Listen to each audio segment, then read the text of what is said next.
Mark A. Altman. And this is Daren Dochterman. And this is Ashley Miller. And we are the Inglorious Treksperts. Go behind the scenes of all your favorite Star Trek series, from the original series to today, with the stars, writers, producers, and more, every Thursday, wherever you listen to podcasts. And for more, subscribe at trekspertsplus.com.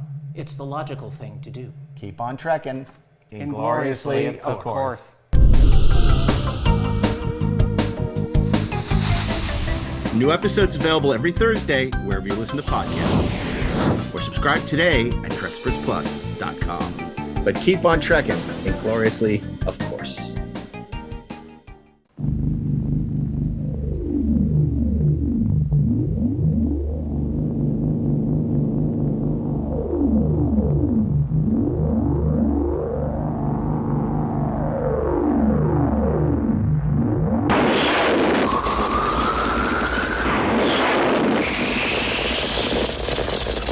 Travel forward with us, 300 years into the future, to confront the greatest mystery ever to threaten mankind. We are aboard a huge starship called the Enterprise.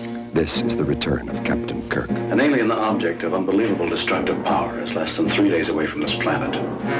Mr. Spock. I offer my services as science officer. Dr. McCoy. Scotty. And joining them on their mission, Commander Will Decker and Navigator Ilea. I'm sorry. That you left Delta 4? Or that you didn't even say goodbye?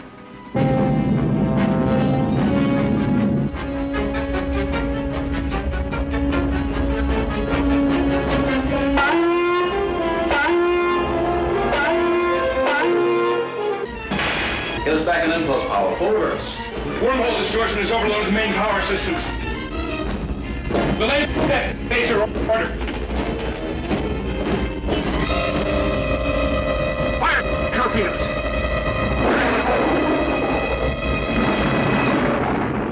This, then, is the epic journey of the Starship Enterprise, traveling to the outer limits of time and space to challenge a vast, living machine of destruction. The human adventure is just beginning.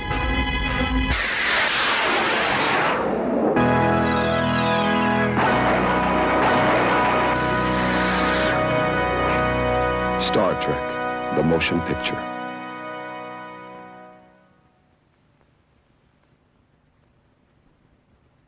A Gene Roddenberry production, a Robert Wise film.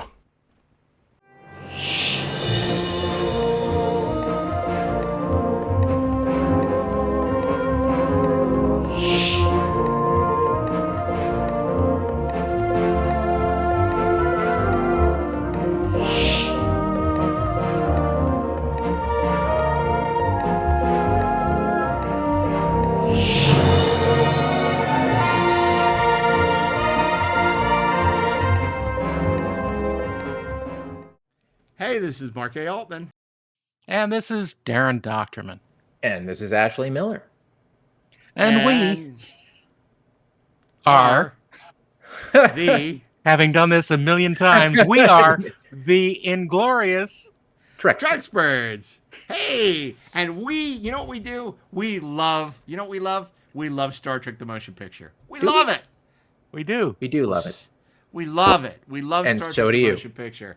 And today, and they're saying these are the same guys that hate Star Trek 3.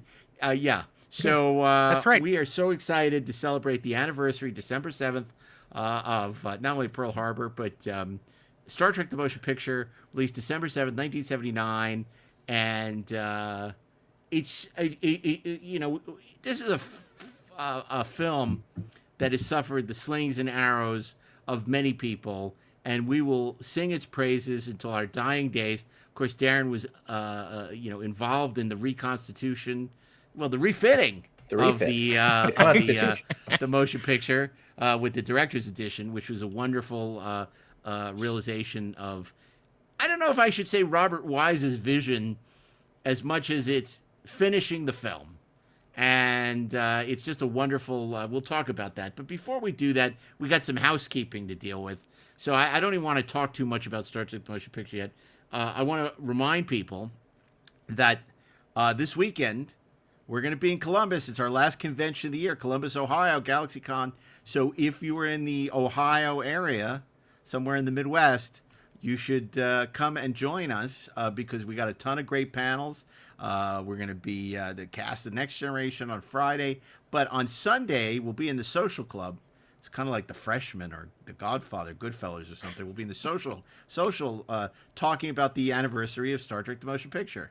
So that's yes. really I want to fun. hear a yes. Yes. I mean, it was either talk about Pearl Harbor or the Maybe we can Star do Trek: The Motion both. Picture. I think, can't we have both? First, we'll start with From Here to Eternity, and then we'll talk about Star Trek: The Motion Picture. Right. Okay. Well, we're very excited. You don't want to miss this. If you have a chance to come down to Columbus, come and see us. Please do. You can also see the Arnold Schwarzenegger statue when you're there, and it'll be great. We always have a great time in Columbus, and I'm sure this year will be no exception. What else?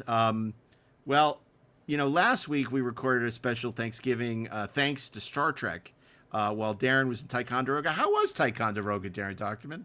Ticonderoga was great.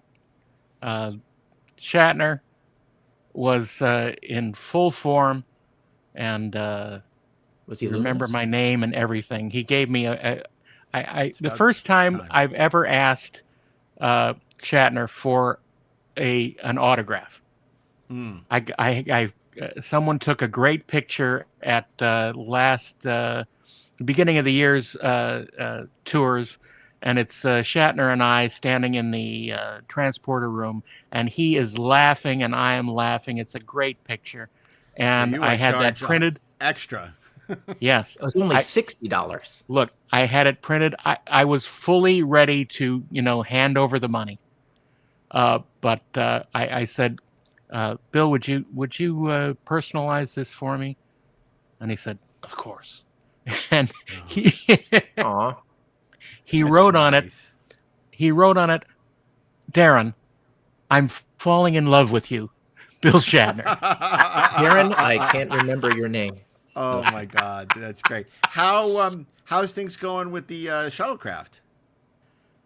We are pushing forward. There is going to be a GoFundMe or a one of those things at the beginning of the year to build the enclosure onto the building to fit it, and it's big plans, and it's going to be fun. Is there going to be an animatronic Eleanor Donahue and Scott Mance pointing? There will be an animatronic Scott Mance, but it will have to be played by Scott Mance. Oh my God! Wow. Just like the Stepford Wives. Only I don't know if they've invented the animatronics that could capture the ebullience of Scott Mance. Yeah, those just gears 2XL. and cogs would break down. Yeah. That is that's wonderful. Well, I can't wait to see the shuttlecraft when it lands at Ticonderoga. And That's at exciting. the tour they unveiled 2 new products available only there. One is a 2-glass set of Tranya glasses that hopefully Clint Howard you will be relish able them to as- autograph later. And the other is a Scene Master, not Viewmaster, 3D reel gift set with 3 reels and a viewer that were taken at the sets, and it's beautiful, and everyone should visit there because it's fun. Make the trek today. I love Make that. the I trek. love the Viewmaster. That's awesome. It sounds like a wonderful time. And I have to tell you, I'm very excited. I'm hoping to make it there next year. And during the wonderful Ken Burns Revolutionary War documentary, they go Yes. into a lot of detail about Fort There's a whole Ticonderoga. episode about Ticonderoga. I So, saw that. That's I'm, Does great. it include the Star Trek tour? It doesn't, No. but I'm planning on Oh, that's too bad. making sure I not only go to the Star Trek set, but also Fort Ticonderoga. Because I know Yeah. George Washington was very excited about seeing the Star Trek sets when he was at Fort Ticonderoga. That's Did right. George Washington sleep on the Star Trek sets? Yes, he did. In That's Captain fantastic. Kirk's quarters. He slept on the branches of the cherry tree. No, I don't think so, Sam Adams. But okay. So that's exciting. That's really exciting. So anyway, we had asked you. So that's why I listeners- wasn't being thankful with the two of you. But you are. was You're being a man thankful of great by myself. gratitude, of great Great joy and gratitude. Gratitude. So we asked fans, listeners of the show, if they could send their own stories, which we'll be reading throughout the year. So I want to read you. We've gotten a ton of response from listeners, but I'm going to read you. We're going to read hopefully one a week, and we got this lovely. I'm going to start off with this lovely email from. This is from a longtime listener, First-time J. Alex caller. Greenwood. And he's been listening since the days of Pete Potwhistle. So he Wow. said, "Hey guys, you asked for Star Trek enthusiast origin stories on your show, so here's mine. I was born in June 1968, which puts me just after the original generation, the kids who discovered Trek in reruns and felt like they had stumbled onto something secret and enormous and special. And like Ashley, I had an older brother who eased me into it. He said, 'Welcome aboard,' and that was that. I was about 4.5 when I walked into the living room and saw him watching something unfamiliar. 'This is Star Trek,' he said. 'Sit down and watch.' The first encounter with the original series happened on our ancient RCA console TV, the kind that hummed when it warmed up and felt like furniture designed to survive a nuclear blast. That moment led straight into the animated series. For two kids who did not always have much connecting us, Trek became our shared language. We went through long stretches in adulthood where we barely spoke. Now he's a retired fire chief, and I work in communications and writings, and somehow Trek remains the bridge between us. We can argue about externalities, but exploring the galaxy always brings us home. A show about the future ended up helping two brothers understand the present. I did not grow up in the gentlest household, so Star Trek became the place where I learned what character, empathy, and decency look like. In many ways, it gave me role models I also viewed as friends. Kirk taught me to lead and to anticipate problems before they erupted.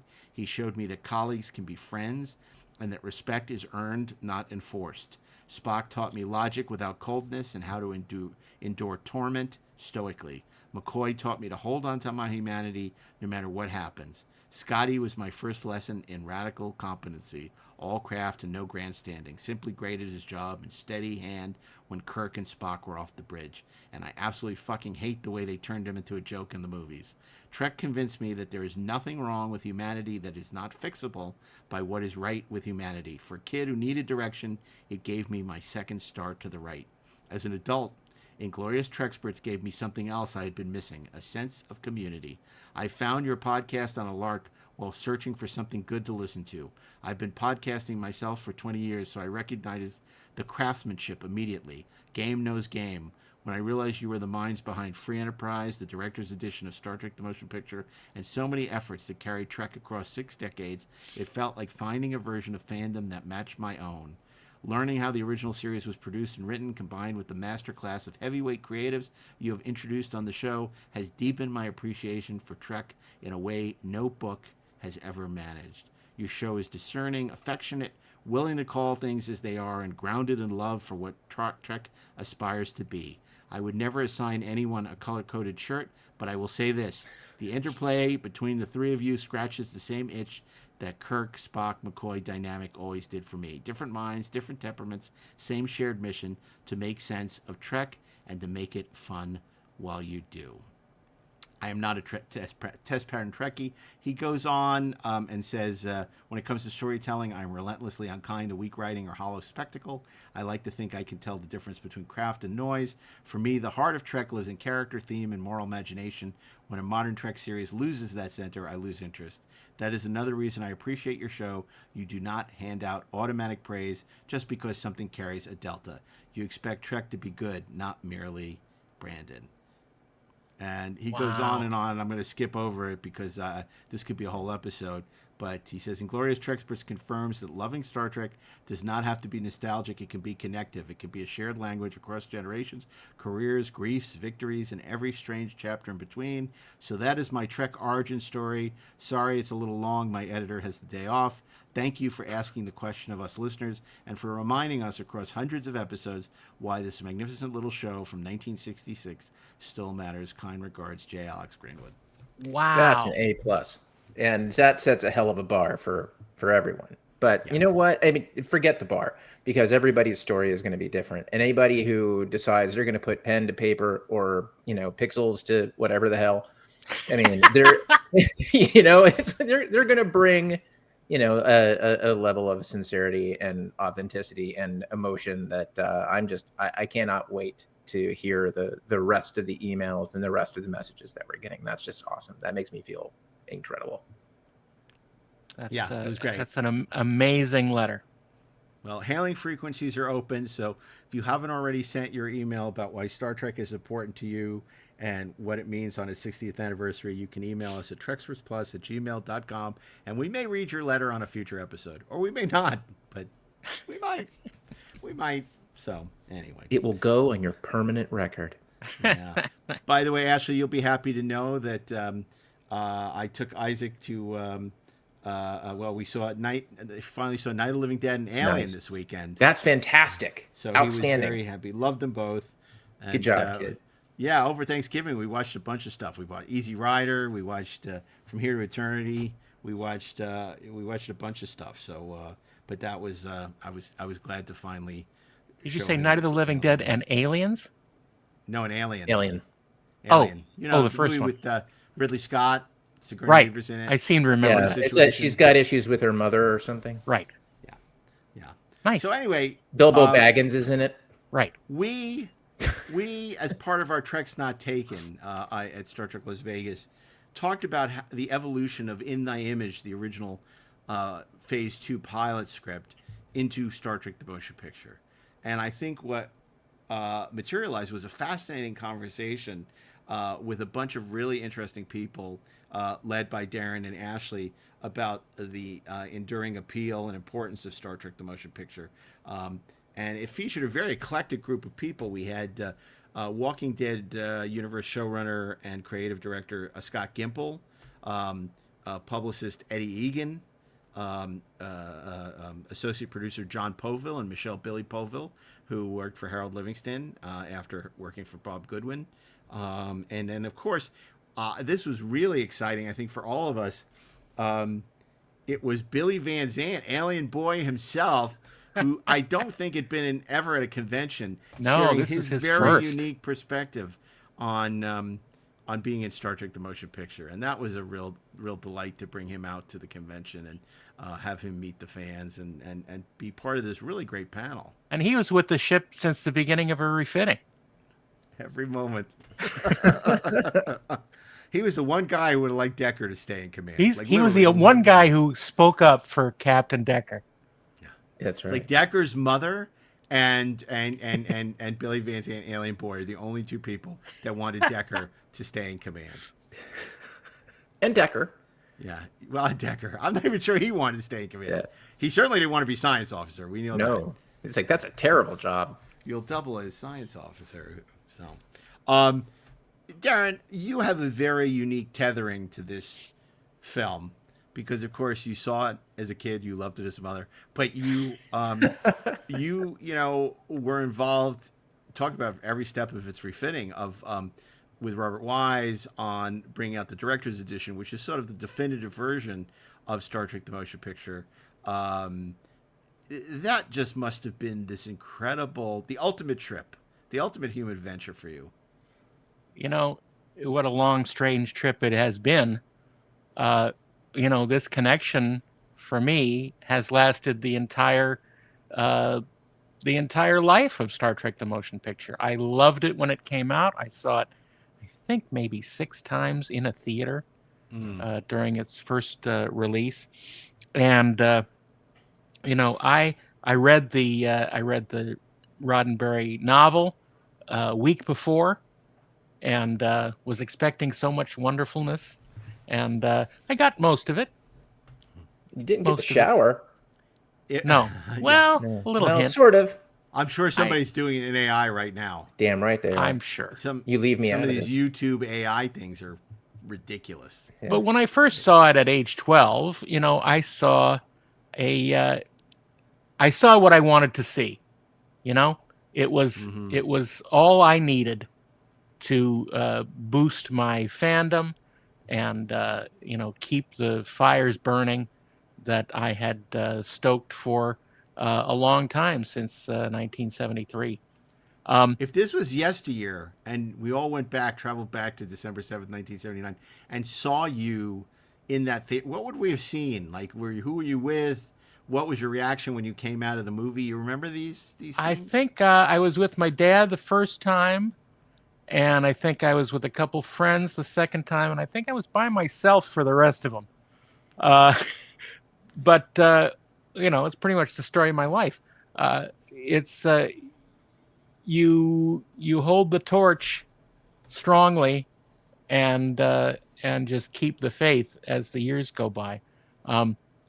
Would Cousin Selleck have come back and given me any pointers on what to on what to expect in the future? I don't think so. No. But let's just say I went through a couple Tazwan rituals to get ready for it. We didn't bring Robert Meyer Burnett back with us, because if Robert saw young Daren, he'd run, dude, let me tell you, one day you're going to work with Robert Wise and finish the movie. And it's like, don't tell anyone, because, I don't want to change the timeline. And you're going to... get away from me. I'm busy. It's like, Rob, stop telling him the future. Spoiler alert. Yeah, he just stepped on a big butterfly. All of a sudden, Daren is doing Logan's Run, the director's edition. That's right. Well, yeah. There's still a chance. You were much younger, obviously, Ashley, but you did see it in a theater as well, didn't you? Oh yeah, 8-year-old me. I had also read the novelization before I went in. I had a certain set of expectations. You would have found me sandwiched between my dad and my older brother. You would have seen me cover my eyes during the transporter accident. You at particular times would have heard me attempting to explain to my father what was going on, because I had read the novel, and you would have heard my brother telling me to just shut up. Which is a pretty good description of my entire childhood. Shut up, Wesley. Yeah, man. And look, like Daren, I saw in it what I wanted to see, and I will say, for the longest time, in spite of it was exactly what I needed at the time. It was the hit, of the drug that I needed.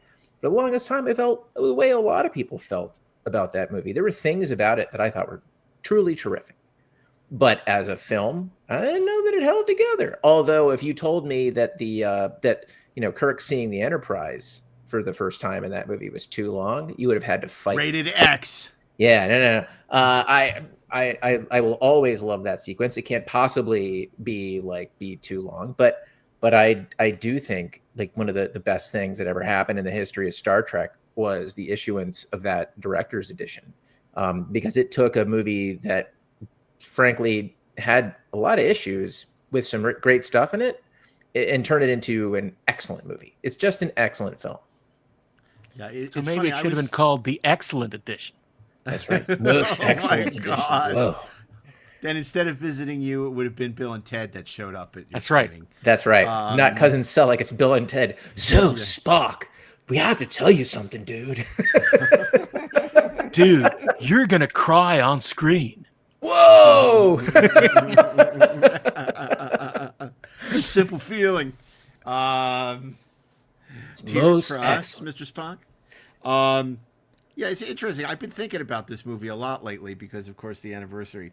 And I know one of the criticisms people have, which I think is wrong, is that they don't act like our characters. And I think one of the thing that, we love about, Star Trek is in the 60s, there was so much hope for the future. There was the Civil Rights Bill, there was the Great Society, there was, Kennedy. And so there was an optimism. We landed on the moon. There was an optimism about the future.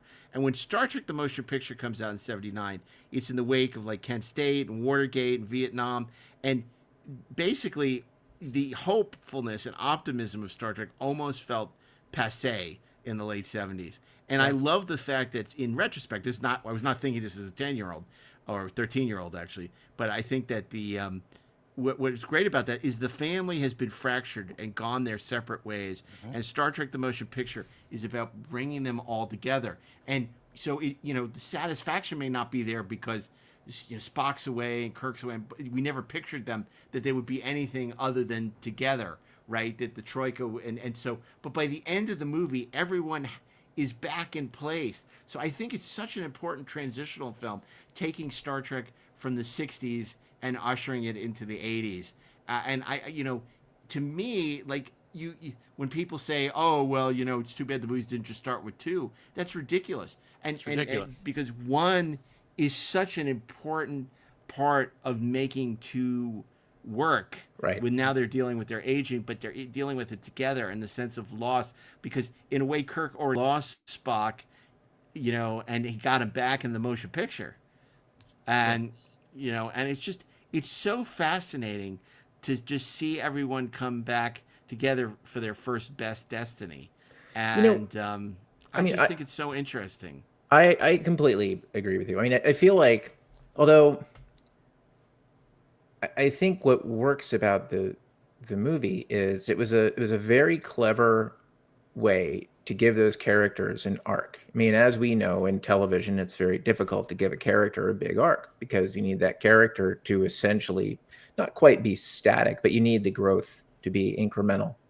And in a film, that's really no bueno, right? You need to see characters become something.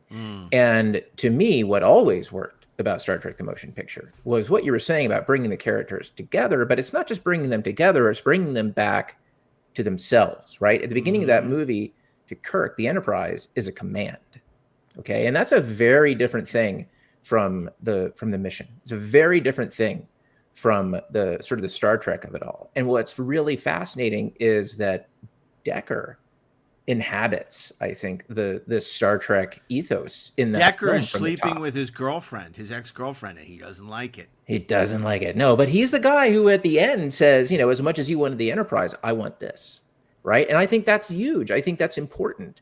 And it is that youthful optimism. It is that drive, that thing that Kirk had when he was young, and getting Kirk back to that. I mean, I don't think that it's fair to level a criticism that Kirk at the beginning of that movie is not acting the way that we remember him when McCoy literally calls him out for it. Yeah. In one of the best scenes in the movie. It's one of the best scenes in the Star Trek films. It's one of my favorite Star Trek scenes. Like, it's just that great little shot where like the door closes on him. It's baked in the cake. It's baked into the cake for Spock. Jim, like this one feeling. It's so great that 2 characters behind a closing door, can be one of the most powerful. That's what's great about Star Trek. It's it's not the spectacle of any of these movies that resonate that we think about. It's those kinds of scenes that we keep coming back to. Yep. It's like McCoy, setting Kirk straight and just all, but even the Enterprise leaving dry dock is just a ship launching. It's not like Star Wars. It's not like the Death Star trench. It's just a ship going out to sea, right? Right. So it's crazy. I mean, the thing to me is, and I've said this a million times, it's a freaking movie. And no other Star Trek movies were movies. They were all TV episodes on the big screen. And that's fine, because that's what Star Trek ultimately is. It's a TV show. But the motion picture was a freaking movie. It was beautifully shot by Richard Klein. It's epic. It feels like there are people on the ship. It feels inhabited. Even, he arrives in the cargo bay. There's all this stuff going on. And it's just, that's what you get having somebody like Robert Wise direct it. I mean, I love the fact that the first thing he did when he saw the Phase 2 sets is like, get rid of this. We're going to rebuild all this stuff from scratch because these are not movie sets. He knew what a movie was. Now, you can quibble about, some of the things that the script does and that it's a glorified bottle show because so much takes place on the bridge. But it's a gorgeous looking film. And I mean, that first hour of the film is amazing. And then the Doug Trumbull and John Dykstra effects are staggeringly good. Yeah. So look, I think that the biggest sadness of releasing the film when they had to, or be sued by the exhibitors, is that they had to excise Spock's character. Yeah. from the movie. And that is the Right. main reason why it is not fulfilling. The theatrical edition is not fulfilling for people to watch because you need that. It is Spock's story. He doesn't have an arc. He has nothing. Look, I'll say I thought the theatrical version is fulfilling. I think the director's edition is a better version of the movie. But I'm not somebody who looks aghast at the theatrical version and say it didn't work, because it does work. I can't watch it It's just anymore. not as good as it. Well, obviously, I mean, and I don't think I would sit down and watch it again. I think given that the director's edition exists, I would watch the direct, unless I just want to hear that voice going, "The ship is on red alert, condition red," that guy yelling, the computer male voice going, and then, I love the fact that the screen is flashing condition red. So if you have to lock on phasers, you have no idea because there's something on the screen flashing condition red. I can't see what the fuck am I supposed to be targeting? Assholes. Target that sign. The ship is on red alert. No shit. Shut up. But it's just, look, and we talk a little bit about Star Trek as nostalgia as well. Obviously, this movie came at a point in our lives. It's hard to believe that. I mean, it was 10 years since the end of the show, but obviously we didn't start watching the show till the early to mid 70s, so it was even less. But it felt like an eternity between when we discovered Star Trek and when the movie came out, and it really wasn't that long, but it felt like it was, and we all saw it, and that was such a special day. I mean, obviously it was special for me. I put it in my first movie, pretty much the way it happened. That's not the way it happened, but it happened exactly like that. I mean, it's almost as if, we had stopped watching Star Trek in 2017 and the movie came out this year. Yeah, right. I mean, that's ludicrous. Yeah. It's ludicrous. Well, when you look at other franchises, like the time between Bond movies and the time between, some of the later iterations of Star Wars, it's like, I mean, 10 years doesn't seem like that much. Yeah. Because it's not. Because because it's not. And now we're celebrating the 60th anniversary of Star Trek, which is insane because it's been, much longer since Star Trek 6 or Trials and Tribulations or all these big anniversaries than it was between the end of Star Trek and Star Trek the Motion Picture. Yeah. I mean, it's extraordinary. But also that was like one of the times where you felt like the people in this theater are like-minded. They're all here opening day for Star Trek. Right. They're not like, oh, I think we'll go see a movie. What's there? It's like they were all there because they wanted to see Star Trek. Yep. So it was the first time where you're surrounded by everyone who except my mother, who wanted to see Star Trek. So it was. It's truly a milestone in not only Star Trek history but fan history. Yeah. And then it's so fascinating to follow its evolution because, of course, when it debuted on ABC, that was a huge deal because this is, something they promoted the fact that there's extra footage. And that was a huge thing to see it. Oh, my God, there's footage I've never seen. This is long before DVDs would have deleted scenes. This was the deleted scenes in the movie. Yeah. And then you had the home video version, which wasn't even the theatrical version, the special longer version, which was oh my God. Which basically the TV edition with a couple more shots. Yeah. And I couldn't get enough. It again, it doesn't really matter that the movie as a whole was just structurally unsound. It just, I wanted more Star Trek. How do you define unsound? It doesn't matter though. It's it was more Star Trek. It was another scene. It was another bite of the apple. It was what I wanted, man. It was more of the drug. For you, fans 8 or 9 years old, drugs matter. You love drugs. And all that led to what, Daren and the team, Mike Mattisino and Dave Fine, accomplished with that phenomenal director's edition these many, many years later. So, well, twice. First with the DVD version and then with the final definitive version on 4K. And for those of you who maybe... I'm always amazed when I see people saying, oh, which version should I watch? If you have not seen the director's edition, you must get it. And you must see it. And I mean... and if you haven't seen it at all, that's the one you should watch. Absolutely. Absolutely. look, the stories are legendary. We're not going to repeat them here. Obviously, in the panel, it is touched on the many, many problems. I liken it in a way to Cleopatra, in the sense Cleopatra was the most expensive movie ever made at the time, and there was all these stories about what a disaster it was, and it ended up being money, right? It was successful. And Star Trek: The Motion Picture, in a way, was similar in that it was a movie that was wildly over budget for a multitude of reasons, and got a lot of bad press, but ultimately was very successful.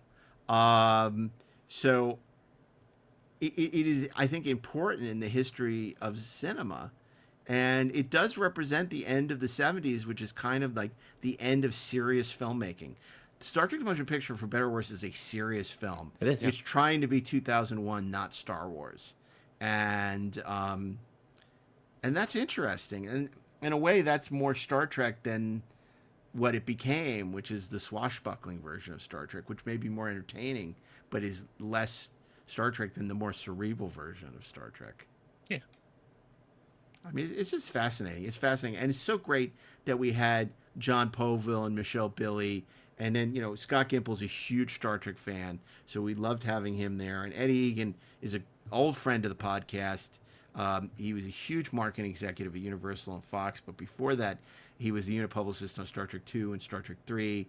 He got his start at a very young age. We've had him on the podcast. And this is the time where I say, we're not going to cover all this again. We've done so many episodes on the motion picture, and they're all amazing. I think the first one we did was Walter Koenig talking about his book Chekhov's Enterprise in our first season. Yep. We had him in the studio, and he was amazed when we called him and said, "We want to talk to you about your book." Chekhov, really? It's like, yeah. and he was great, and that was a great episode.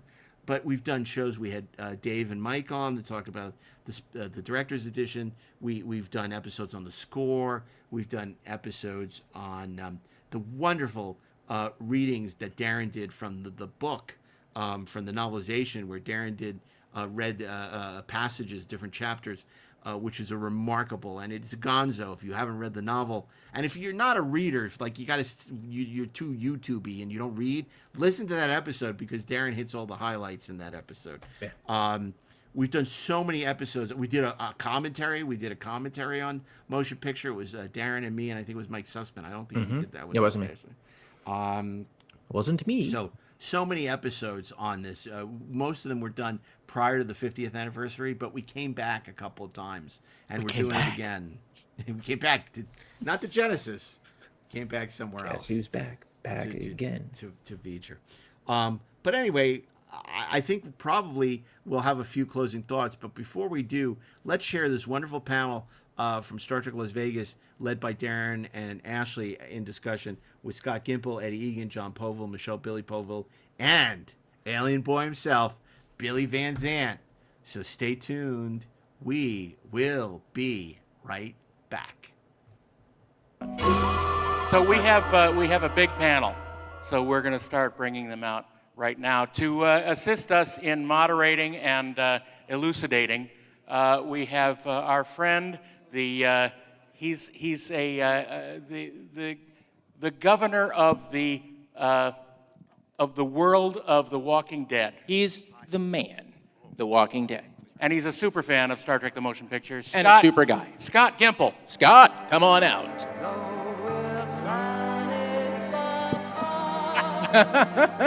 Welcome. Good to see you. Yeah, sit wherever you like. Okay. Yeah, in fact, you take the center seat. When we seat. Yeah, you can take the center seat. Yeah.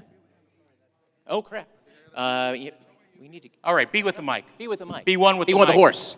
Because we don't have enough mics out front. So yeah, we'll need to get... We're going to have to share it. Passed out as we go. You're not exactly catching us at our best. So let's bring out the man who was the story editor of Star Trek Phase 2 and became associate producer of Star Trek: The Motion Picture. He is JON POVILL.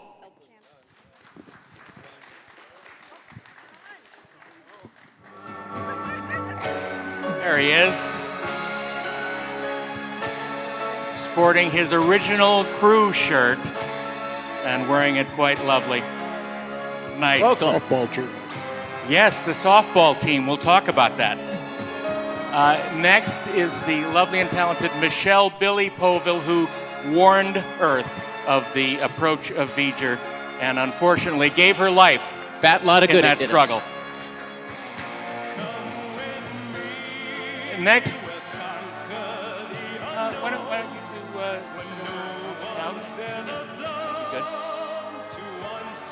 Next, we have the publicity man. The, what do they call it? Yeah, The publicity man? Like, Yeah, that's literally that. He's a publicity man. Head of publicity for Head of publicity at Paramount. He was just getting in at the time, and his trial by fire was Star Trek: The Motion Picture. Mr. Eddie Egan. Eddie Egan.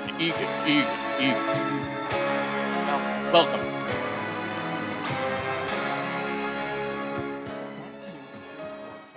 Have we forgotten anyone? We've done. No, we have Okay. one more very special guest. This is his first convention, and I think his presence here will make this panel successful, and the chances may have just doubled. It is Mr. Billy Van Zandt, the alien boy. Welcome. Right over there. You sit there and I'll sit over here. Welcome, everybody. Welcome. So, what about this Star Trek movie that You we guys all seen hear it? about? I heard it's pretty good. I heard it's okay. So, John, when Phase 2 was going on, was there always sort of a feeling like things were shifting under your feet, or was it? Tell me what it was feeling like. I wasn't smart enough to notice. I was working on the scripts, and all my focus was on that. Obviously, In Thy Image was one of those scripts, and we were expecting it to be a 2-hour pilot, and it was turned out to be the answer to Paramount's dreams. They wanted a feature, and so it became the feature. As far as we know, what was the process of their decision to actually make it a movie? Star Wars. It was real simple. Star Wars came out, made a ton of money for, for close to 3 years, probably more than that. Right. They had been trying to figure out, well, we'd like to do a movie. We'd like to do a Star Trek movie, but, it doesn't seem to lend itself to a movie. Right. And so they didn't know what they wanted, and they kept, there was a process where they contacted a lot of different writers. They worked with Gene on it, and they kept saying, no, this doesn't work for us, this doesn't work for us, this doesn't work for us. I think for a week they brought Harlan in. Excuse me? For a week they brought Harlan Ellison in. Yes, they did bring Harlan Ellison in. I believe he wanted to do something with spiders, and he was very upset that Paramount turned him down yet again. Something that stuck with him for years and years after. Yes, he had certain resentments against Paramount, against Gene, against me, against my wife. I find that difficult to believe that Harlan Ellison would hold a grudge for that long. I can't even imagine that Harlan Ellison would hold a grudge for that long. It's hard to believe. It really is. Now, it's odd because I've heard stories, and maybe you can tell me if this is true, that it wasn't actually Star Wars that made them change, because they thought, after Star Wars opened, they thought, well, there's not going to be any more interest in science fiction now. And then when November rolled around, Close Encounters came out and did just as big. And Charlie Bluthorn said, this could have been us, Yes, but the thing is that even before Close Encounters came out, they were shifting.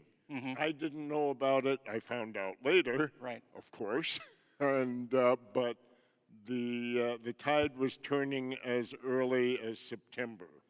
Do you think that maybe Gene kept it going to keep the people working? I don't know. That's an interesting thought.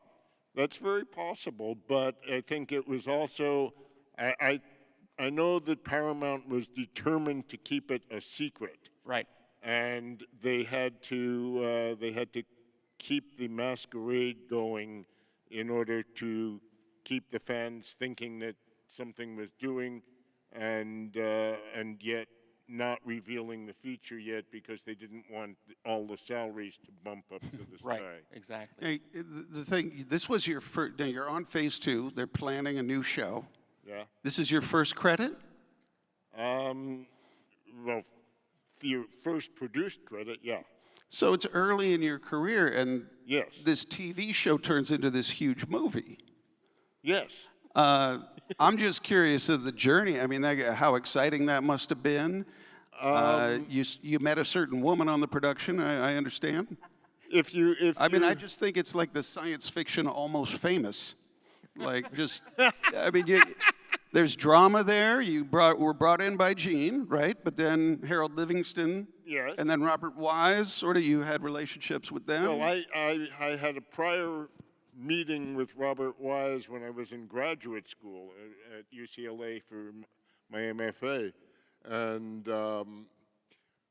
I had a professor who had a famous class on Citizen Kane. It was Howard Suber, who became a very, very famous professor at UCLA. And he had a Citizen Kane course that was a seminar, and there were 12 of us in the course, including Lindsay Daren. And every week we would watch the movie again, and we would discuss a specific aspect of the movie, and he would bring in people who had worked on the movie in that aspect. So, and one of the people that came in was Robert Wise, and I was in awe of Robert Wise then. I remain in awe of Robert Wise.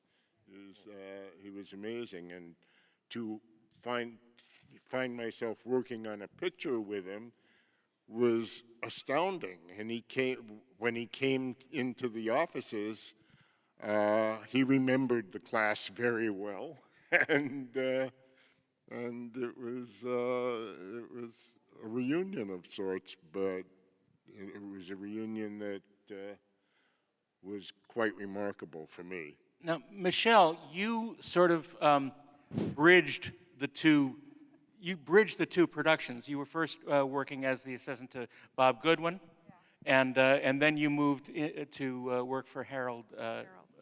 Actually, it's working. Yeah. Okay. It's interesting because when the secret meeting, I don't think I started on phase 2 with Bob Goodwin until the fall of that year. So at that point, when I first started working for Bob, the secrecy had already gone on, and I didn't know it at the time. I only know that when I was working for Bob Goodwin, we didn't do any. We were in the Star Trek offices, but we didn't do anything with Star Trek. Interesting. We were dealing with other projects that Bob had. So it wasn't until it was announced that the movie was going to go on, and I ended up not staying with Bob Goodwin. I came over to Star Trek because it was a love of mine. I had known Star Trek when I was in college, right, and ended up working for Harold Livingston the whole time throughout the entire movie process. So in fact, after, I worked on publicity as well. Oh, cool. After Harold left. So the process after they decide it's going to be a movie, and they bring Robert Wise in, apparently Robert Wise's wife and daughters said, "You can't do Star Trek without Mr. Spock." And so at that point, Paramount Legal and Jeffrey Katzenberg himself went to New York to have dinner with Nimoy and basically bring him a big check to settle his lawsuit that he had.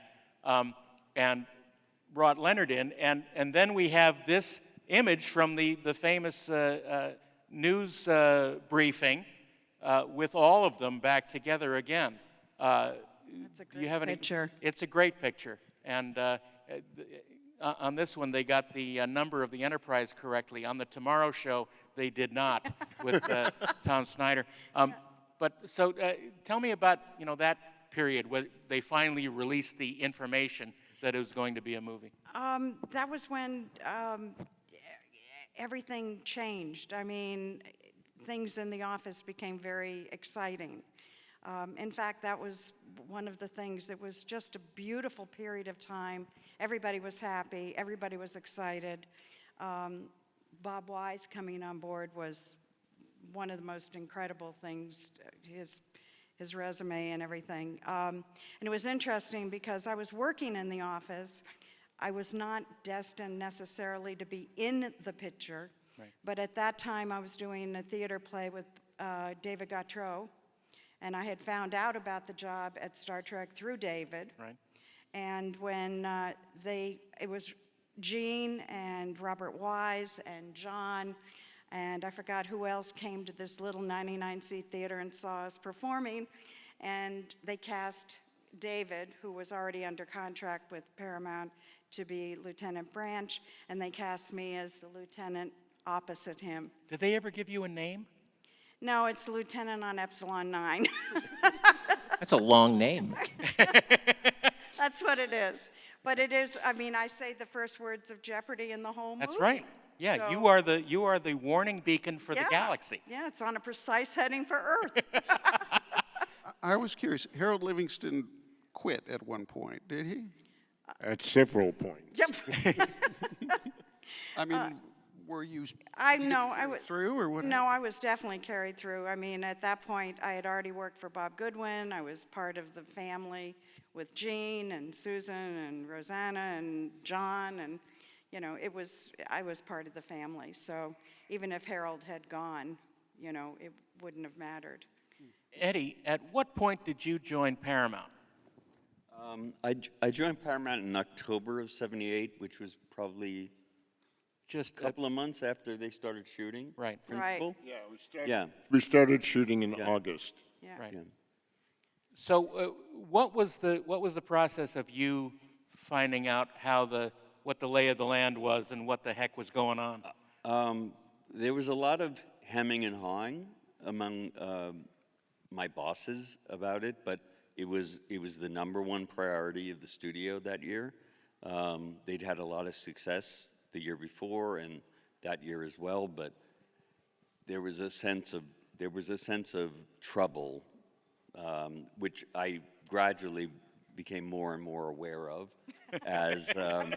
as materials became more and more unavailable. Right.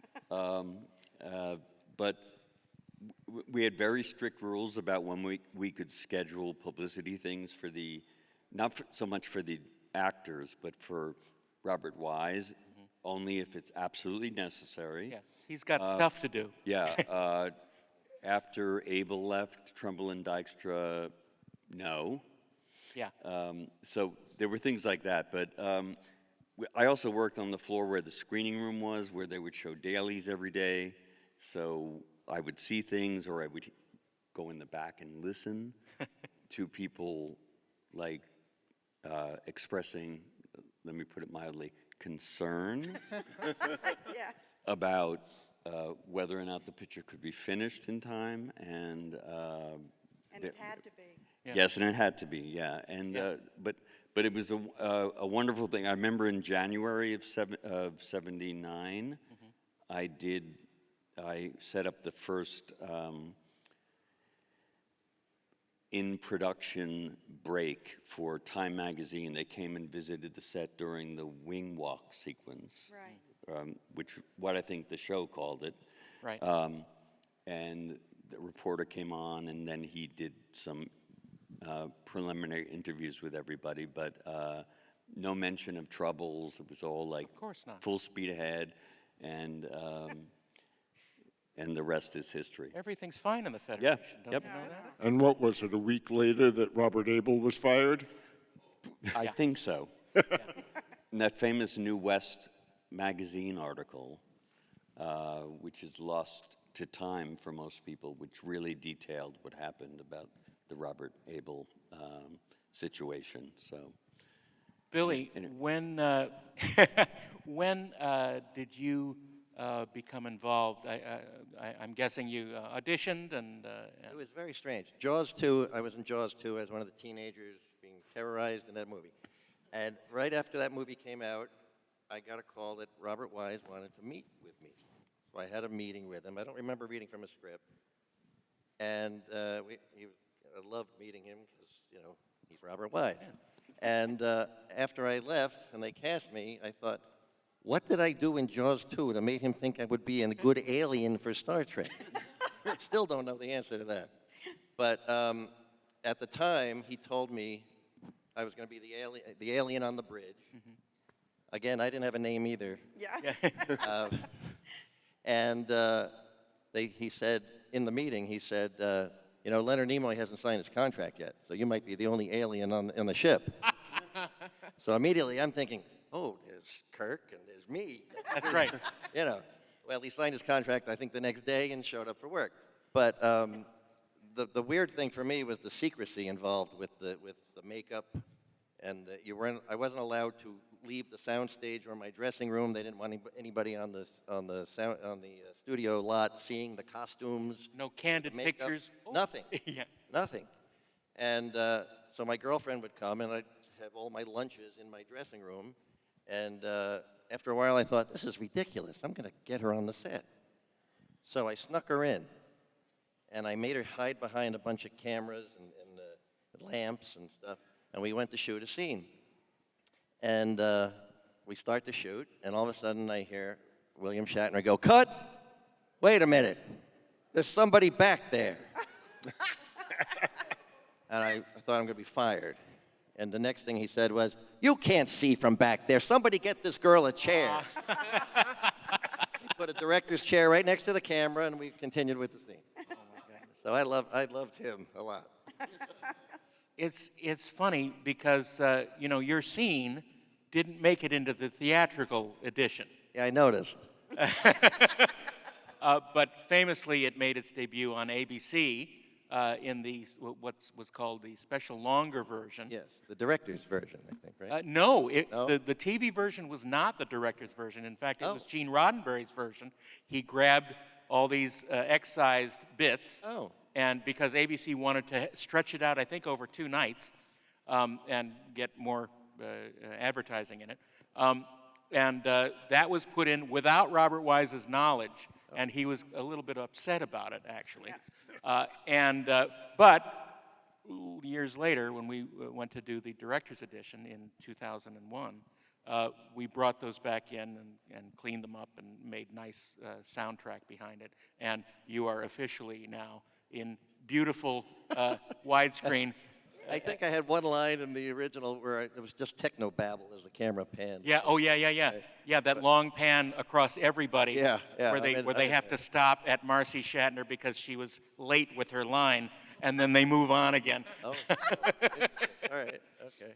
See, I dig that he's the only person, I think, that defends Decker in the whole film. You had Decker's back, and no one cared. And the odd thing is, at the end, I was supposed to be, I was 90 years old. They told me this is my character. I was 90 years old. You'll live to be 200. You're in charge of the internal security, and you don't want Kirk coming on the ship. That's pretty much all I knew. And by the end of the movie, I'm taking his coat for some reason. Yeah, you're the coat guy. Somebody has to. So I guess I came around. Well, the great thing about that is you would have lived long enough to be in the next generation. Yeah? You know, and hold Captain Picard's coat. My race. I never saw another Randallite in any other Star Trek. I mean, you were the only one. I don't. Were there? No, I'm kidding. I don't know.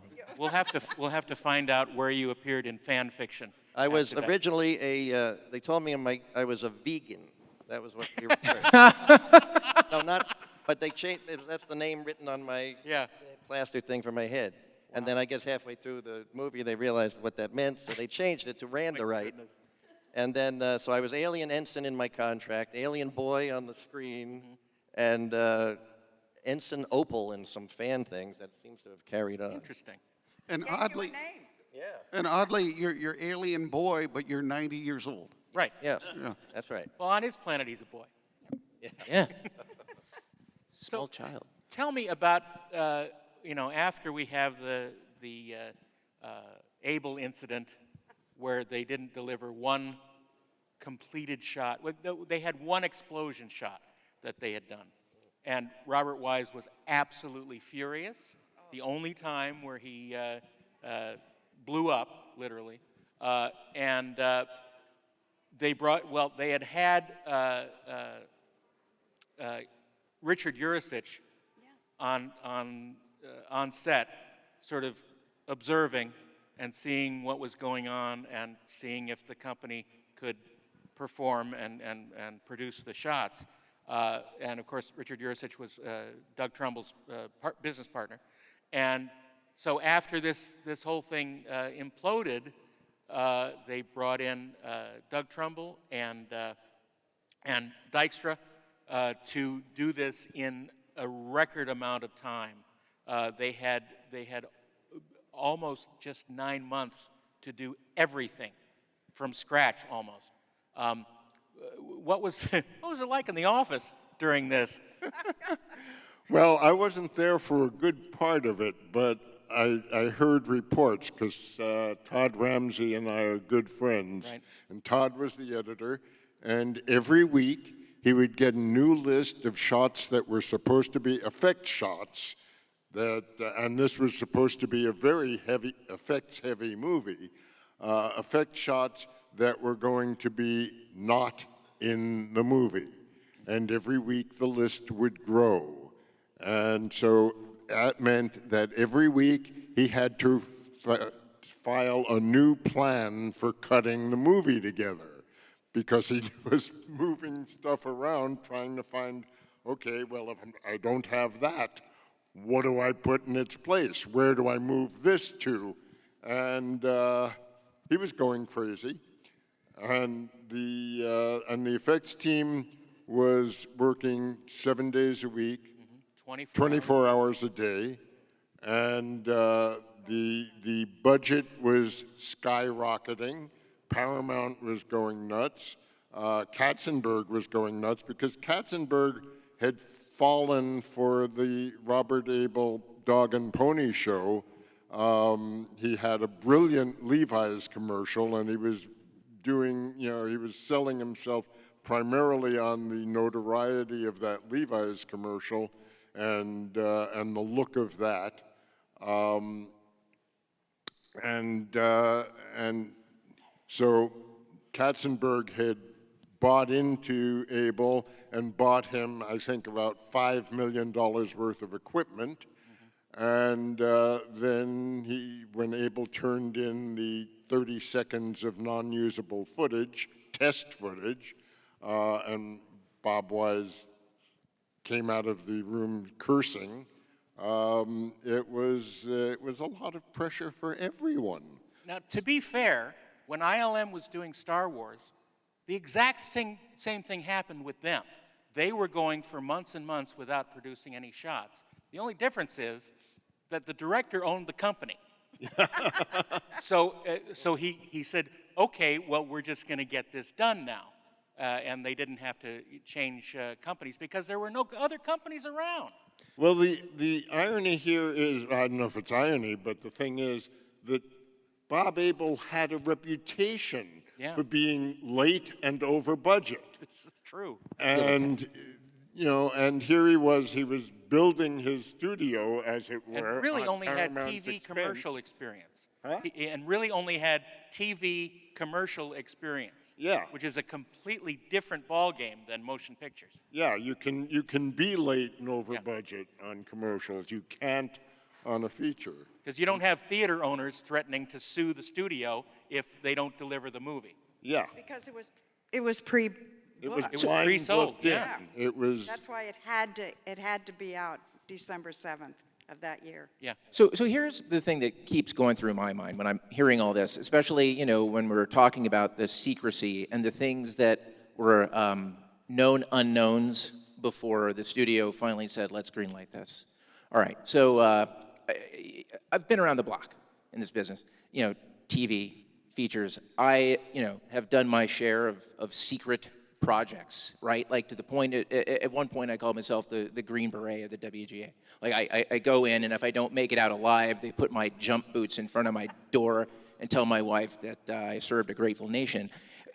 And here's what I don't get. So In Thy Image exists, right? And you guys you're working on that, you're developing it as a pilot. Meanwhile, in the background, there's all this discussion about how this could turn into a feature. Now let's go with Daren's theory, which I think is actually a pretty good one, that some of this development was going on simply to keep the machine primed so that once that green light came in, you could go forward. Was there any discussion about, I guess there wasn't, but how was there not a conversation about the script? Or were there just pressures like notes that sort of came in that were mysterious that ultimately pushed it towards that? Because it seems like, you know, you guys, you had something, you had In Thy Image to move ahead with once you had the green light, but that it still looked like a pilot. If the version that I looked at was the final version before a green light, which I think it was, right, Daren? Like the one we had, it still felt like a pilot. It didn't feel like a feature. At the end of, what was the end of your version of In Thy Image? The end is that Tasha becomes Ilea again, and they go off to have more adventures. Okay, so, and V'ger does an information dump? Yep. Okay. That was a relatively late version. Okay. But certainly not the version that the first version was that Kirk convinces V'ger that a picture of a droopy daisy translates to humans being superior. Well, that makes sense. So, sort of an early capture. You know, it was typical of the sort of episodes that were in the 60s where Kirk outsmarted computers on a regular basis.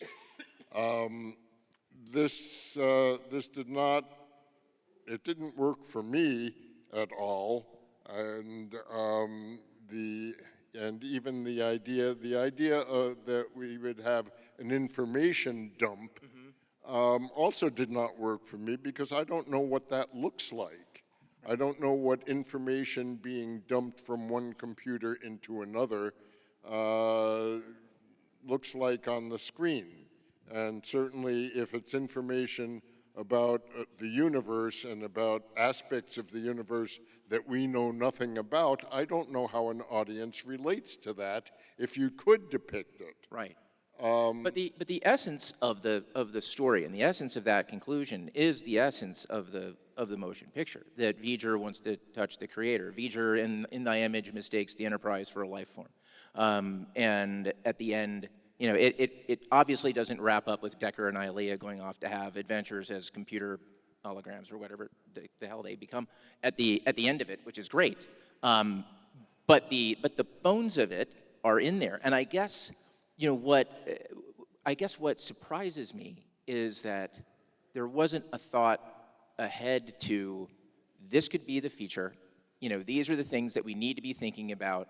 You know, we should be, you know, thinking about what our visual effects shots are now. We should be thinking about, you know, what does this look like at the end of the movie now? But I guess you guys didn't know that Nimoy was going to be in the film. Right? I guess that was a wild card, right? Nimoy didn't show up till after March. Right. They delivered a script to him. And the early arguments over what the feature would be like as a low-budget feature being directed theoretically by Robert Collins continued to exist until Bob Wise came on board.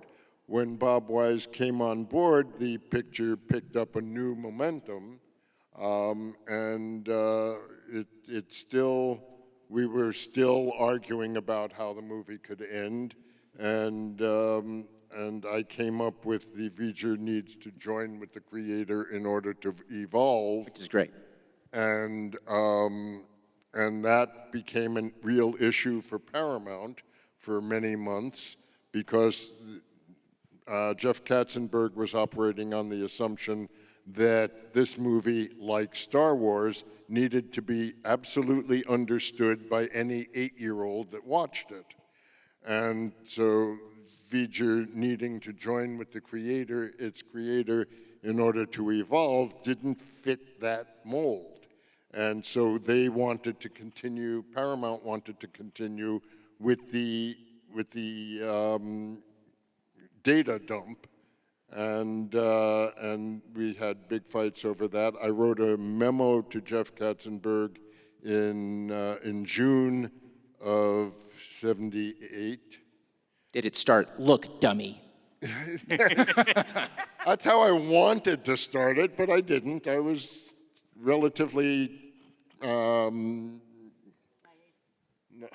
yes, I was definitely relatively naive, but I was also fairly tactful. I said, we all want the same thing. We want a really successful project, but I indicated the things that I've just said now about the problems with the data dump and why V'ger joining with the creator could give us a really nice special effect ending that would be, if we did it properly, would be self-explanatory and we could go forward. Jeff Katzenberg called me into his office, yelled at me for somewhere between 20 minutes and 2 hours, and told me that he would throw the next script in the trash if it came back with that end. He would put that in the data dump. Yeah. He would put the script in the data dump. Yeah. And by the way, data dump, I think, was an early Next Generation script. Right. Now, the main theory is that they brought in Robert Wise as insurance against Roddenberry having too much power, and that Robert Wise was the only director that Gene Roddenberry respected enough so that he wouldn't try and push him around. Yeah. And so I want to know, how was it working with Robert Wise on set? I loved working with him. It was interesting to watch him work because, in my mind, he shot the edited version he wanted. Mm-hmm. He didn't do any extra stuff, you know. And you know, I always hear about there was conflict between the actors and stuff. For me, everybody got along great on that movie, and I didn't even know there were any of these problems you guys are talking about at all. I just had 4 months and had a good time, you know. Everybody was really, everybody got along great. I will say, at one point, I started writing letters to Gene Roddenberry from Robert Wise and sneaking them to the assistant director and say, pass this, Robert Wise said to pass this to Gene Roddenberry. And then I'd do another one from Gene Roddenberry to Robert Wise. And they all pretty much said, you know, that Van Zandt kid is great. We got to give him more to do. Oh, my God. And we got to give him a good death scene. And at one point I got caught because I would give them to the assistant director and then he would read them over the headsets to the sound guys and all that. And there's one of them, Gene always had these pants that were 4 sizes too big for him and they were always falling off. And he always had suspenders on. So I wrote one from Robert Wise to Gene Roddenberry asking him to buy a belt. And what I didn't know at the time was Gene was on a headset, heard the whole thing. Oh my gosh. And the next time I saw him, he walked by and he just pulled the pants up. but in terms of Robert Wise, I thought he was fantastic to work with. I really did. And it speaks about his sort of procedure on set not to transfer all the headaches from production to the cast, because they don't need to deal with that. They need to do their job. I will say, it took an hour in the morning for me to do my makeup. So it was me in one chair and Leonard in the other chair, and he never talked. He had the script, and he was scribbling away, arrows and X's and and then Bill would come in about an hour later, and he'd say good morning, everybody, and Leonard would go, Bill, in the scene we're shooting today, you're not going to say this, you're going to say this, and I'm going to do this, and then you're going to do this, and I'm going to go do this, and then you're going to do that. And Bill would just go, sure, whatever you want. That's how they got along on the set. My goodness. We only have about 5 minutes left, so I'm going to open it up. If anyone has a question in the audience, to please stand up to the microphone here, because it's such a convoluted series of events. Yes. That happened to create this. There should not be a Star Trek: The Motion Picture. There wouldn't have been without Robert Wise. I agreed. Yeah. Eddie, Wally, absolutely. While we talk about this, when you guys were trying to, market this thing without any photos of any finished visual effects because they showed up like a week before the movie opened, I know you guys sort of had them put together some composites of early photos that, it looked like there was arugula at the bottom of one of them on the Enterprise. They were terrible, but they were of necessity because there were so many merchandising tie-ins that needed to suggest the thing out there. Sure. And no one had a clear idea of what the thing was going to look like at the time they needed to be finished. So some of those you can still find today, as we know. But it was of necessity, and I wouldn't blame the poor people who were relegated to do that. It's one of the hugest marketing devices ever. They had tons of licensees. Yeah, the first Happy Meal? Absolutely. Well, the first branded Happy Meal. Yes. I had that Happy Meal. The first non-McDonald's branded Happy Meal. Yeah. It's fascinating. I had many of those Happy Meals. Yeah. Yes. Yeah, so the motion picture is a very underrated movie. I think it's gaining a lot of appreciation as you realize what a complicated and intricate storyline that it does have. And so, John, I'd like to ask you if you talk a little bit about how the storyline came up. And then one thing that I've read about in commentaries is that the V'ger probe is sort of like a womb, and the Enterprise could be seen as like a sperm creating this new life form between the bonding of Alia and Decker at the end. And I don't know if you gave any. Oh no, her oath of celibacy was on record. What's that? I said her oath of celibacy was on record, so I don't know. That would have violated many Starfleet regulations. He blew that in that instance. John, can you talk a little bit about how the story came up and where it came from? If that was your idea at the end, do you give any credence to this sperm and womb theory? Do you have the sperm thing? The sperm in the womb and... the sperm in the womb? I know. It's a lot. It's a lot. Stretch. Yeah. For the motion picture, or yes, the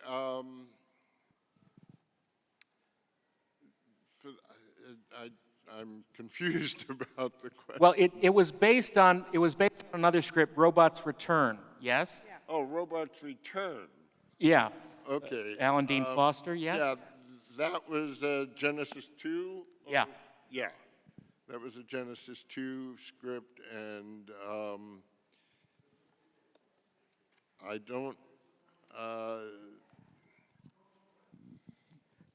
Well, I feel like. How did it change? How did it change? It changed. The V'ger was a very different character than whatever the robot's name was in Robots Return. I think it was ENSA. It was like N space SA for NASA. Oh, really? Interesting. That's the Voyager thing. No, totally. Yeah. Totally. Yeah. Okay, well, I didn't know that because I hadn't read Robots Return. Well, Treksperts. Can I ask you just a super specific question? Can I jump in on this? Yes, please. One of the most, as a kid who's coming off of the animated series, the last sort of expression of Star Trek, I'm quite young, I'm jumping in there. I make a horror show now. I'm not expecting horror on Star Trek, and then the transporter accident happens, which is one of the most sort of chilling things to a young man who is not expecting that sort of thing. You're not signing up for that when you go to Star Trek. How early was the transporter accident in the drafts? And what was the thinking around it? Because you were just saying they were hoping for this to appeal to kids, I'm scarred. Yeah, I think that I think that came partly out of the story of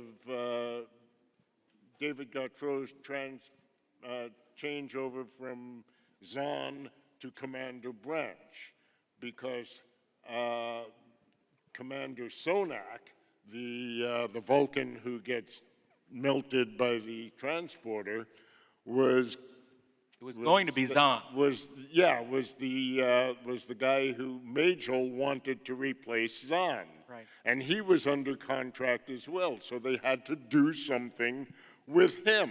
I mean, they could have transferred him. All sorts of things could have happened. It was the most horrific They thing. turned him inside out. They wanted the idea behind it was to demonstrate that the Enterprise wasn't ready to go out. It definitely did that. Because what they got back didn't live long. Which was voiced by the editor. Yeah. Which is why it sounded like didn't live long. One last question, please.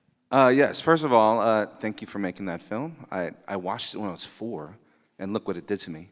Yeah. So thanks for whatever that effect was. That's a cool jacket. It really is. It's kind of rocking sort of like a Kenny from South Park lands on SETI Alpha 5 thing. It's Spock's jet suit. That's awesome. It is, I don't know why more people don't cosplay, because I think it's the best spacesuit. It is. It really is great. But I did want to ask this kind of two-parter question. One of my favorite toys was the Enterprise license for the motion picture. Loved that. Shouldn't have put that in the bathtub. That was a mistake. But what was your favorite licensed product or toy that came from the film? And 2, what was the biggest change that the studio asked for the script? Because we always hear the stories about, okay, this is the script, and the studios come in and say, I think we need to get this in. Was there one big memorable, oh my gosh, I can't believe we have to do that? Is there something to share? Thank you. Your favorite toy that came out of Star Trek: The Motion Picture? Whose? Mine? Anyone's. What was? I don't have a single toy that came out of it. My favorite was the phaser water gun. Oh, but we do have the original phaser. Yeah. We have the Star Trek Phase 2 or the Star Trek 2. We've got a very early phaser. That's cool. I have a puzzle. Nice. My face was on it, so nice. Somebody gave it to me. I broke the phaser because I wanted to put batteries and lights in it, and that was way cool. Anyway, one of the things, the second part of that question about what the studio wanted, when the picture was finished and it went to the ratings board and it got a G, right? No one was very happy. There goes the sperm and the womb. They wanted to do ADR and put a damn or a hell or a shit in there, and it didn't happen. But in 2000, when we remixed it and we remixed the transporter scene, you got a PG. We got a PG from them. Yes. So mission accomplished. Yes. Everybody, thank you so much for joining us. Thank you all, and thank you all. And thanks for attending. I want to thank everybody on the panel for a really fun time. I wish we had 2 hours. Thank you all for coming. Thank you. Appreciate it. It's winding down. It was very nice of you to come. We're back. I love that panel. I wasn't on it, so I that was one of the only panels I wasn't on where I think the day I got all the video, I watched that one, and I'm like, this is great. I love that panel. We need to find a replacement bridge crew member. I'd like an alien boy there if possible. I'm sorry. But even how cool was that when the Surak approaches and the Vulcan shuttle and it and does all that? Nobody does it. You know what it'd be now? He'd be on a shuttle and the doors would open and he would land on it. That would be it. Instead, they came up with this whole ridiculous thing, flipping around and connecting to the back of the ship. It's just so cool. It's very cool. Well, that was Trumbull. He always wanted to do cool things, and he did. That was another episode we had. Doug Trumbull in conversation with Daren Dochterman. Great episode. And then we had that and then it's great. But Spock comes on board, and you expect, oh, okay, Spock's here, so everything's gonna be Everything's warm and fine. fuzzy. No, No, it's not fine.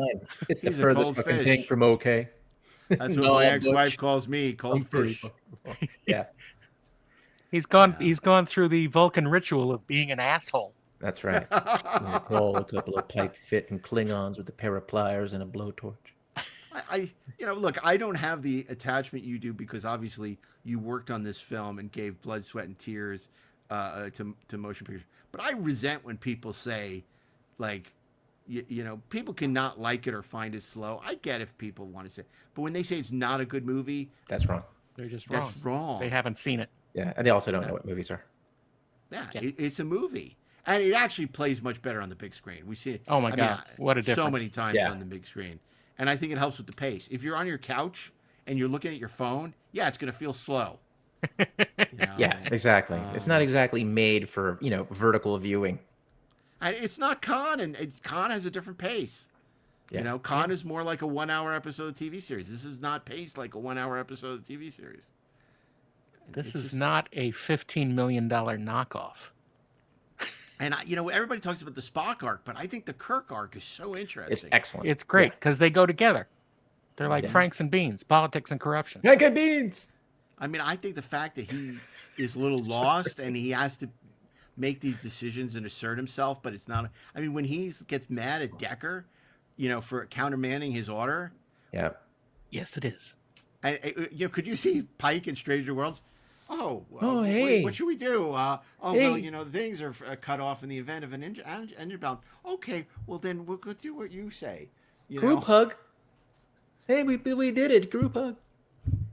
It's like, oh, there's an asteroid that's been sucked into the wormhole. Well, what does everybody think? Let's have a meeting. Let's discuss. It's like, relay that meeting order. The asteroid hits the ship and it blows up because they're too busy figuring out what to do rather than somebody make a freaking decision. That's right. Well, to be fair, when Next Generation first came out, that was the joke about Picard as well. Yeah, there's Klingons here. Quick, Picard. conference. Yeah. Picard would have surrendered to the asteroid. Well, I know, but they you know what? They that's right. Let's figure what every captain would do if they were sucked into a wormhole with an asteroid. Cisco would be like, fuck the asteroid. We're going right through it.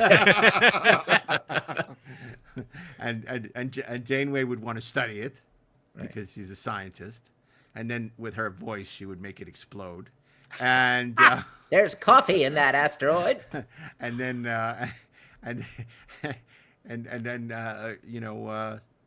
Bakula would bore it to death. That's right. We're gonna coat it in vanilla.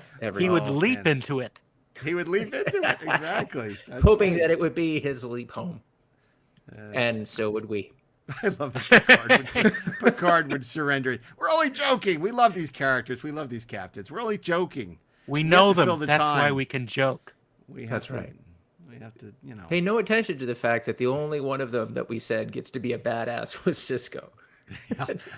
Yeah. Troy would be like, I feel that asteroid is coming towards us. It was funny you mentioned the word troika before. That's the fan name for the relationship that Riker and Troy have. They're troika. Oh my God, Troiker. Yeah. Troiker. That's funny.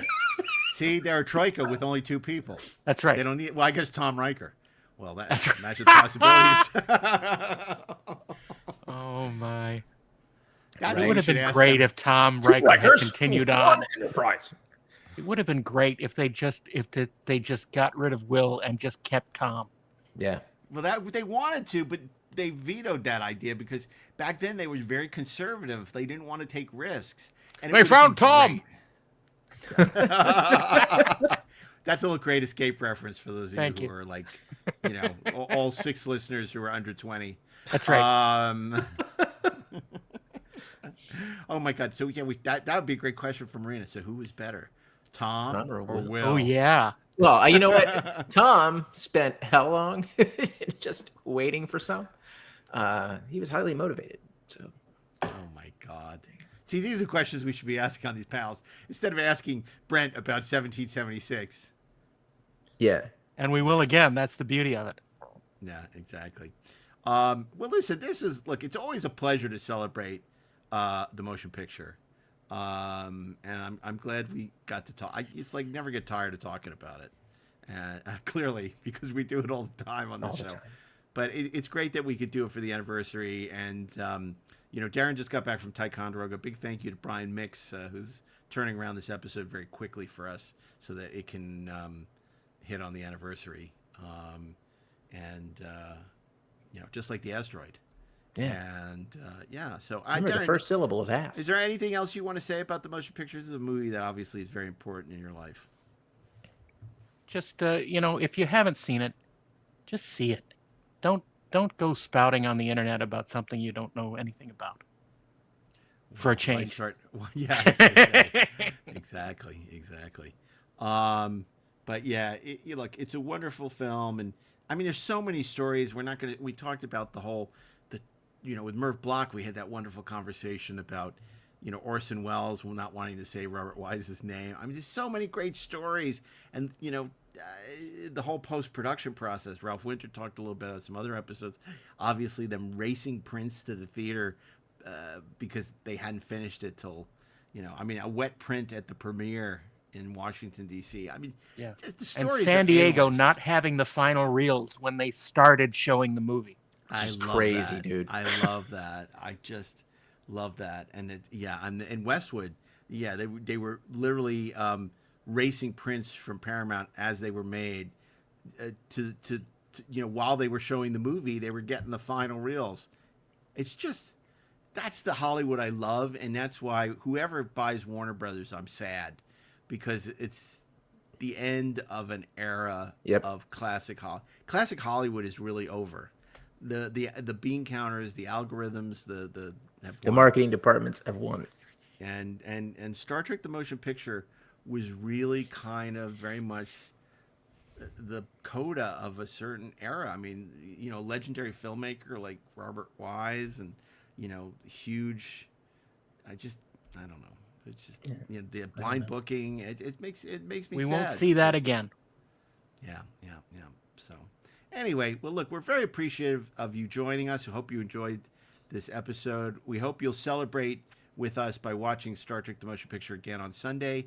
The director's edition is available in 4K, beautiful 4K. If you don't have 4K Blu-ray, on Amazon, Barnes & Noble, wherever you get your films. You can also download it on VOD. And is it on Paramount Plus? I don't know. I assume so. I don't know. But you should own it. Yeah. Own, don't stream.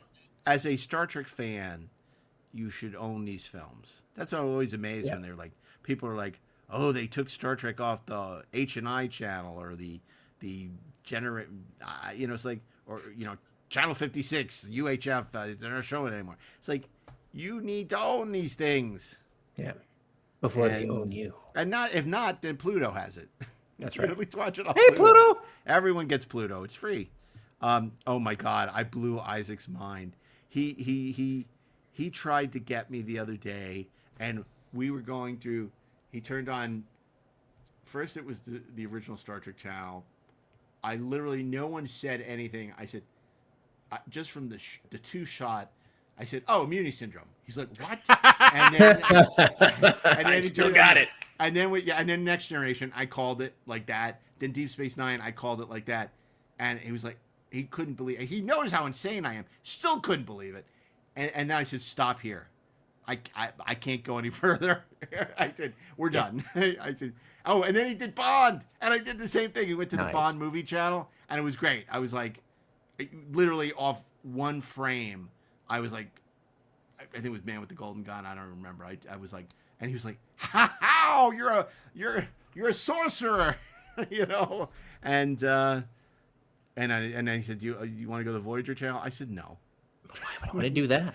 No, I don't. But it's a sickness. I said it's a sickness. I don't ever want you to be like me. No, it's not a sickness. It's a superpower. Okay, if you say so. Well, yeah. Yeah. You know what? In contrast, let me just tell you, because, and this is going long, but you guys can see in the back, Oh, there, yeah, baby. the Playmobil Enterprise. Now, it was one of my great joys. It's building going the it. wrong way, though. It's going the wrong way. Well, what is that? The Mirror Enterprise? It's the Mirror Enterprise.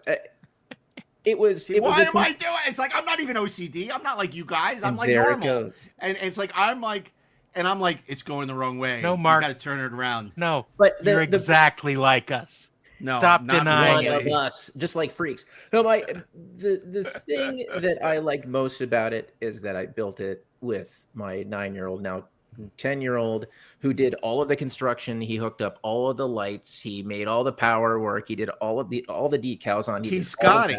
He is. I was just the Starship consultant, so that when he had questions, I could tell him how stuff worked, how things work on a starship.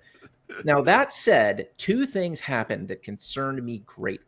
Now, as a geek dad, I think I've been really good with Caden, except I've never pushed him with Star Trek, although he's seen Star Trek the Motion Picture, and he's seen most of the movies, and he's seen some other shit, right? I didn't want to be that guy. With the boys, I haven't been that great. So this has been the beginning of that process. Now, 2 things that were incredibly concerning happened. One happened during construction. Oh, no. Locke holds up the half-constructed Enterprise, and he says, "Dad, this ship is called the Millennium Falcon, right?" Oh, no. Oh, my God. Oh, my God. What have I done? Now, the other thing that happened that was incredibly cool. So with the Playmobil set, they have all of the individual crew members, and my other twin, I don't have a twin, but one of my twins, Griffin, who is more into the characters than the ships, right? He wanted me to tell him who all the characters were. So I was showing him. Hold on. And here we go. So what we got here is Chekhov. But when I said it, he didn't quite understand what I said. I said, so yeah, and so I said, so this one is Mr. Chekhov. He goes, "Who's Mr. Jackoff?" And I was like, oh my God, what is happening? And there was no irony there. He wasn't messing with me. And I just realized, A, Mr. Jackoff, how have I not thought of that in life? Walter's going to love that one. Walter's going to love it. But B, I've got to step up my game. I think I don't I'm really on the like right this, track. But Ashley, I don't really like this story at all. Mr. Jackoff. If anyone's a jackoff on that cast. That's right. Anyway, wow. I digress massively, but no, that's great. You should be very proud, and I hope Ensign Jackoff and the rest of the crew go on many exciting adventures around the universe. Mr. Jackoff always has a terrific time with the crew. But I will. The great thing that came out of it is that Locke is now very interested in Star Trek and the ships. That's great. So there you go. There are many ships. There you should are give many the technical manual to study. Many such journeys are possible. Yeah.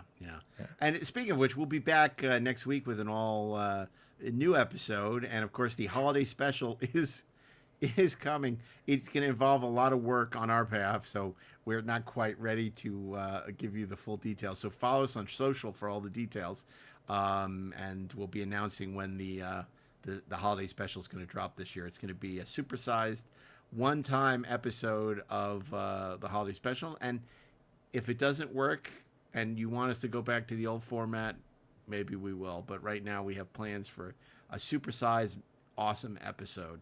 And also, we have some exclusive episodes of Inglorious Treksperts only running on YouTube. So if you haven't checked out our YouTube channel, please do. You can subscribe and like us on YouTube under Inglorious Treksperts Podcast and find some exclusive episodes of the podcast only on YouTube that are more video-oriented, that don't work as audio podcasts. And of course, you also can get access to them as Treksperts Plus subscribers, where you get early drops of episodes as well as bonus episodes and other goodies. So we're very excited. We're excited. Early dropsy. Early dropsies, exactly. So anyway, I think that's about it because we got to leave for Columbus. Yeah, we do. On behalf of Ashley Edward Miller, Daren Dochterman, myself, Mark A. Altman, keep on trekking. The human adventure is only beginning. There is no comparison. Viewer off. Viewer off.